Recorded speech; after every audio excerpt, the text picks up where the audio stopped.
1억 원의 빚. 이 숫자를 보면 어떤 생각이 드시나요? 오늘은 이 어마어마한 숫자 뒤에 숨겨진 한 사람의 재기를 향한 정말 치열했던 여정을 따라가 보려고 합니다. 딱딱한 법원 서류 속에 담긴 희망의 이야기. 지금부터 시작해 볼게요. 자, 첫 번째 섹션입니다. 1억 원의 빚. 모든 이야기는요, 바로 이 숫자에서 시작됩니다. 한 사람의 어깨를 정말 무겁게 짓누르던 1억 200만 원이라는 이 거대한 빚. 도대체 어떤 사연이 있었던 걸까요? 네, 바로 이 숫자입니다. 1억 2039만 9,056원. 이게 바로 한 개인이 오롯이 감당해야 했던 총 원금 채무였어요. 정말 어마어마한 금액이죠? 이 돈이 어떻게 한 사람의 인생을 송두리째 바꾸는 그런 법적 절차의 시작점이 됐는지 한번 들여다보겠습니다. 근데 빚이 어떻게 이렇게까지 불어났을까요? 그 해답은 바로 이 서류. 채무자가 법원에 제출한 채무증대경위서라고 하는데요. 여기에 자신의 삶을 정말 솔직하게 다 털어놓았다고 합니다. 자, 그럼 두 번째 섹션으로 넘어가서요. 빚 뒤에 숨겨진 이야기. 이제부터는 이 딱딱한 숫자를 넘어서 이 위기를 불러온 한 가정의 개인적인 이야기 속으로 한번 들어가 보겠습니다. 이 모든 것의 시작은요, 사실 더 나은 삶을 위한 선택이었습니다. 채무자 이 씨가 털어놓은 이야기에 따르면 아내의 요구로 서울로 이사를 가면서 좀 무리해서 대출을 받았다고 해요. 그리고 두 자녀가 태어나면서 도시 생활의 압박은 점점 더 커져만 갔던 거죠. 근데 설상가상으로 희망을 걸었던 아내의 사업 투자가 실패로 돌아가고 아이들 교육비 부담은 눈덩이처럼 불어났다고 합니다. 이 모든 무게를 외벌이인 이 씨가 혼자서 짊어져야만 했던 상황이었어요. 결국 결코 빠져나와선 안 될 빚의 덫에 걸리고 만 겁니다. 당장 아파트 대출 이자를 갚아야 하니까 카드 돌려막기를 시작하고 이게 안 되니까 더 높은 이자에 제2금융권 대출에까지 손을 대는 전형적인 악순환이 시작된 거죠. 이 엄청난 압박이 가져온 대가는 정말 혹독했습니다. 산더미 같은 빚에 갇혀서 퇴근하고도 밤늦게까지 대리운전을 해야만 했고요. 그 사이에 그토록 소중했던 가정은 결국 조각나버리고 말았습니다. 자, 세 번째 섹션, 회복을 향한 길입니다. 모든 것이 끝났다고 생각되는 이런 절망적인 상황. 정말 탈출구는 없는 걸까요? 다행히도 법의 테두리 안에는 다시 일어설 수 있는 길이 마련되어 있었습니다. 그가 붙잡은 희망의 동아줄. 그게 바로 개인회생이라는 제도였습니다. 이게 그냥 빚을 탕감해주는 제도가 아니고요. 성실하지만 불운했던 채무자에게 다시 일어설 수 있는 아주 체계적인 발판을 마련해주는 그런 제도라고 보시면 됩니다. 네 번째 섹션, 변제 계획안 해부입니다. 그럼 법원은 도대체 어떻게 한 개인의 재정 상황을 이렇게 면밀히 분석해서 채무자도 채권자도 모두 동의할 수 있는 그런 현실적인 변제 계획을 만들어낼까요? 그 과정을 지금부터 함께 따라가 보겠습니다. 이 전체 과정은요, 생각보다 아주 명확한 3단계 계산법을 따릅니다. 먼저 월 총소득을 계산하고요. 거기서 법으로 정해진 최저생계비를 빼줍니다. 그러면 남는 금액이 있겠죠? 그게 바로 매달 빚을 갚아 나갈 돈, 즉 월 변제금이 되는 겁니다. 자, 그럼 각 단계를 하나씩 살펴볼까요?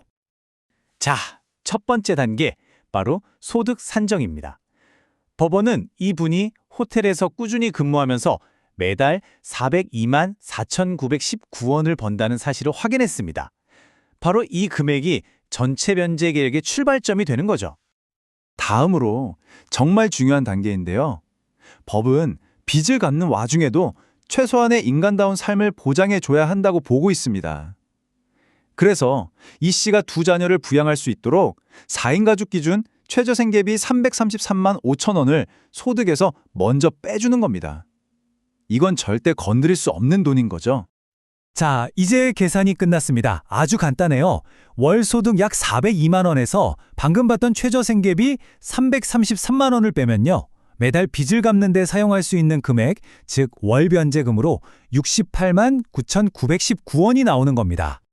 이 도표를 보시면 개인회생제도가 가진 핵심 철학을 한눈에 알 수 있어요. 보세요. 소득의 83%는 이분의 생활과 가족 부양을 위해서 철저하게 보호를 받고요. 오직 17%만 빚을 갚는 데 사용됩니다.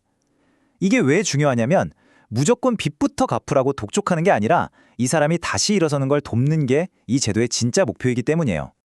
5번째 섹션, 36개월간의 여정입니다. 자, 매달 갚을 돈 68만 9,919원이 정해졌습니다.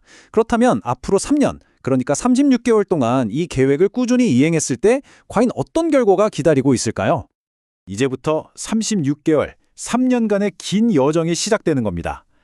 매달 68만 9,919원을 하루도 빠짐없이 꾸준히 납부하면 딱 절반인 18개월 차에는 약 1,240만 원, 그리고 마지막 36개월 차에는 총 2,480만 원 정도를 갚게 되는 거죠. 그리고 이 분이 갚는 돈은 어느 한 곳에만 가는 게 아닙니다. 13명이나 되는 채권자 모두에게 빌려준 원금 비율에 따라서 아주 공평하게 나눠서 분배가 돼요. 예를 들면 가장 많은 돈을 빌려준 OK저축은행이 가장 큰 몫을 가져가는 그런 식이죠. 여기서 이런 궁금증이 생길 수 있어요. 아니, 채권자들은 왜 원금 손해를 보면서까지 이 계획에 동의하는 거지? 이유는 생각보다 간단합니다. 채권자 입장에서 계산기를 두드려 보는 거예요. 지금 당장 이 사람의 모든 재산을 처분해봐야 고작 1,344만 원밖에 못 받습니다. 하지만 3년간 성실하게 이 계획을 따르도록 기다려주면 그보다 거의 2배나 많은 2,483만 원을 회수할 수 있거든요. 그러니까 채권자에게도 이게 더 이득인 셈이죠. 그리고 마침내 3년 후 이분은 원금의 약 24%에 해당하는 2,500만 원 정도를 모두 갚게 됩니다. 그리고 그를 그토록 짓눌렀던 나머지 빚, 약 7,700만 원은 법적으로 완전히 사라지게 되는 겁니다. 새로운 삶을 시작할 수 있는 자격이 말 그대로 법적으로 주어진 거죠. 자, 마지막 6번째 섹션입니다. 2번째 기회를 위한 시스템. 이 모든 과정은요, 단순히 한 사람의 빚을 정리하는 것, 그 이상의 의미를 가집니다. 우리 사회가 왜 이런 2번째 기회를 주는 시스템을 만들었을까요? 그 근본적인 이유를 한번 들여다보겠습니다. 채무자 이 씨는 법원에 이렇게 말했다고 합니다. 어린 자녀들에게 제가 포기하지 않고 닥친 어려움과 위기를 이겨내는 모습을 보여주고 싶습니다. 라고요. 결국 이 개인회생 제도라는 건 이 아버지가 자신의 약속을 지킬 수 있도록 그의 재정뿐만 아니라 무너졌던 삶 자체를 다시 세울 기회를 주는 거라고 할 수 있겠습니다. 한 사람의 이야기는 여기서 끝이 납니다. 하지만 이 이야기는 우리 모두에게 질문을 던지는 것 같아요. 이 복잡한 법과 숫자를 넘어서 한 사람에게 2번째 기회를 주는 사회, 그 사회가 가진 진정한 가치는 무엇일까요? 그리고 우리는 우리 주변에서 실패한 이웃에게 기꺼이 다시 한번 손 내밀 준비가 되어 있을까요?